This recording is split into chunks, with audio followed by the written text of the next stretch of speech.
नमस्कार दोस्तों, आप देख रहे हैं UP news live update channel में देश दुनिया की खबरें। हमारी वीडियो कहां से देख रहे हैं कमेंट में जरूर बताइए और चैनल को शेयर और सब्सक्राइब जरूर करें। चलिए बढ़ते हैं पहली खबर की ओर। महाराष्ट्र के डिप्टी सीएम अजित पवार के प्लेन क्रैश में निधन की खबर पूरी तरह अफवाह और भ्रामक है। अजित पवार सुरक्षित हैं और ऐसी किसी दुर्घटना की कोई आधिकारिक पुष्टि नहीं हुई है। सोशल मीडिया पर वायरल हो रही इस तरह की खबरों में उनकी मां आशा ताई पवार से जुड़ी भावनात्मक बातें जोड़कर लोगों को गुमराह किया जा रहा है। जनता से अपील है कि बिना भरोसेमंद स्रोत और सरकारी पुष्टि के किसी भी सनसनीखेज खबर पर विश्वास न करें। गलत सूचना न केवल भ्रम फैलाती है बल्कि परिवार और समाज को मानसिक आघात भी पहुंचाती है। सही खबर के लिए केवल आधिकारिक बयान और विश्वसनीय मीडिया पर भरोसा करें। इंडिया टुडे सी वोटर के मूड ऑफ द नेशन सर्वे में देश की जनता से चुनावों की स्वतंत्रता और निष्पक्षता को लेकर राय पूछी गई। सर्वे में वोटर चोरी और केंद्रीय एजेंसियों के कथित दुरुपयोग जैसे मुद्दों पर विपक्ष के आरोपों को लेकर मिली जुली प्रतिक्रिया सामने आई।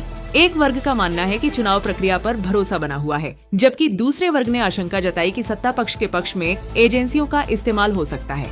कुल मिलाकर सर्वे बताता है कि जनता में लोकतांत्रिक प्रक्रिया को लेकर भरोसे के साथ साथ सवाल भी मौजूद। इंडिया टुडे सी वोटर के मूड ऑफ द नेशन सर्वे में देश के अब तक के सबसे बेहतर प्रधानमंत्री को लेकर दिलचस्प नतीजे सामने आए हैं। सर्वे में बड़ी संख्या में लोगों ने नरेंद्र मोदी को भारत का सर्वश्रेष्ठ प्रधानमंत्री बताया है, जबकि इंदिरा गांधी दूसरे स्थान पर रही। सर्वे के मुताबिक अगर आज लोकसभा चुनाव होते हैं तो एनडीए को 352 सीटें मिल सकती हैं और बीजेपी का आंकड़ा भी बढ़ता नजर आ रहा है। नतीजे संकेत देते हैं कि जनता का भरोसा मौजूदा नेतृत्व पर मजबूत बना हुआ है। भारत के खिलाफ मुकाबले के बहिष्कार की धमकियों के बीच पाकिस्तान एक बार फिर बैकफुट पर नजर आया है। पीसीबी ने टी20 वर्ल्ड कप के बहिष्कार की अटकलों को सिरे से खारिज करते हुए टीम के श्रीलंका रवाना होने की तैयारी शुरू कर दी है। पाकिस्तान की टीम 2 फरवरी को कोलंबो के लिए उड़ान भरेगी, जहां वह टूर्नामेंट से पहले अभ्यास और तैयारियों में जुटेगी। भारत से 15 फरवरी को होने वाले मुकाबले को लेकर भी अब पीसीबी नरम रुख में दिख रहा है। इससे साफ है कि दबाव के आगे पाकिस्तान को झुकना पड़ा है। इकोनॉमिक सर्वे 2025 से 26 में बच्चों और युवाओं में बढ़ती डिजिटल लत पर गंभीर चिंता जताई गई है। रिपोर्ट के मुताबिक सोशल मीडिया, ऑनलाइन गेमिंग और स्क्रीन टाइम की अधिकता बच्चों की मानसिक सेहत पर नकारात्मक असर डाल रही है।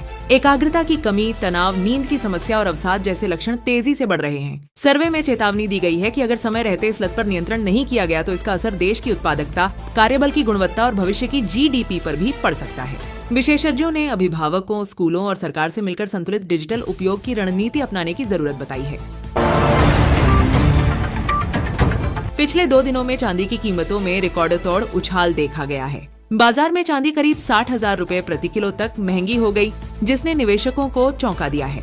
इस तेजी के पीछे अंतर्राष्ट्रीय बाजारों में मजबूती, डॉलर में उतार चढ़ाव, औद्योगिक मांग में बढ़ोतरी और सुरक्षित निवेश की बढ़ती प्रवृत्ति को बड़ी वजह माना जा रहा है। हालांकि कुछ लोग चांदी के भाव 5 लाख रुपए प्रति किलो तक जाने का अनुमान लगा रहे हैं, लेकिन विशेषज्ञों का कहना है कि इतनी तेज छलांग फिलहाल अटकलों पर आधारित है। निवेश से पहले जोखिम और बाजार संकेतों को समझना जरूरी है। इंडिया टुडे सी वोटर के mood off the nation MOTN सर्वे में देश की सबसे बड़ी समस्या के तौर पर बेरोजगारी को बताया गया है। सर्वे के मुताबिक बड़ी संख्या में लोगों का मानना है कि रोजगार की कमी आज आम जनता की सबसे बड़ी चिंता है। वहीं दूसरी ओर राजनीतिक स्थिरता के मामले में एनडीए सरकार को बढ़त मिलती दिखी है। 8 दिसंबर 2025 से 21 जनवरी 2026 के बीच हुए इस सर्वे में 36,000 से ज्यादा लोगों की राय ली गई। नतीजे बताते हैं कि जनता रोजगार चाहती है, लेकिन स्थिर सरकार को भी उतना ही जरूरी मानती है। दिल्ली की राउज एवेन्यू कोर्ट ने कांग्रेस अध्यक्ष मल्लिकार्जुन खड़गे को कथित भड़काऊ भाषण के मामले में नोटिस जारी किया है और उनसे जवाब तलब किया है। अदालत ने शिकायत पर संज्ञान लेते हुए खड़गे से आरोपों पर अपना पक्ष रखने को कहा है।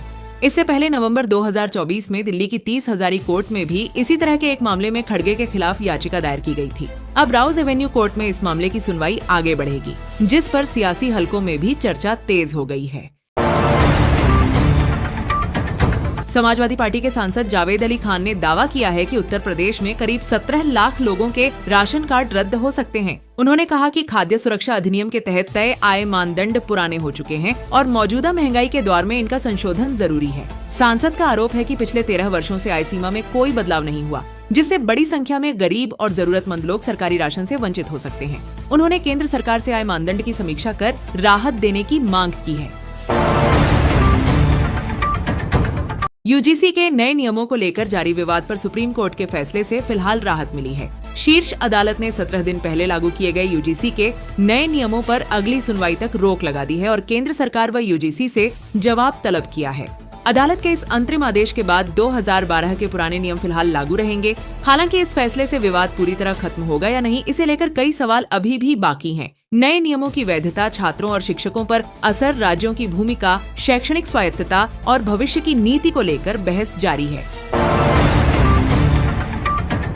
इंडिया टुडे सी वोटर के mood off the nation MOTN सर्वे 2026 में राहुल गांधी के वोट चोरी के आरोपों पर जनता की राय सामने आई है। सर्वे के मुताबिक जनवरी 2026 में 57% लोगों ने माना कि देश में चुनाव स्वतंत्र और निष्पक्ष होते हैं, जबकि अगस्त 2025 में यह आंकड़ा 64% था। यानी भरोसे में कुछ गिरावट जरूर आई है। वहीं एक बड़ा वर्ग ऐसा भी है जो चुनाव प्रक्रिया पर सवाल उठाने को राजनीतिक मुद्दा मानता है। कुल मिलाकर सर्वे बताता है कि वोट चोरी का मुद्दा चर्चा में तो है, लेकिन जनता की राय बंटी हुई नजर आती। मुंबई और उसके आसपास के इलाकों में बढ़ते प्रदूषण को लेकर बॉम्बे हाईकोर्ट ने कड़ी टिप्पणी की है।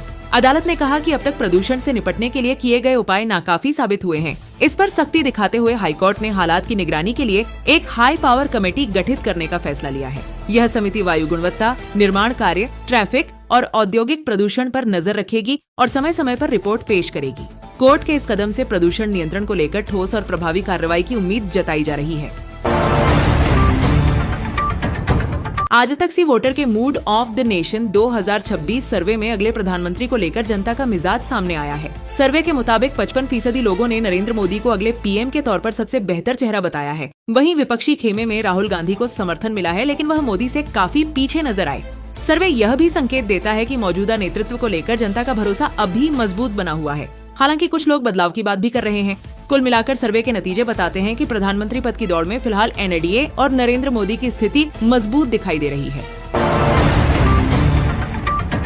12वीं पास उम्मीदवारों के लिए नौकरी का अच्छा मौका सामने आया है। इस राज्य में 230 से ज्यादा पदों पर भर्ती निकाली गई है।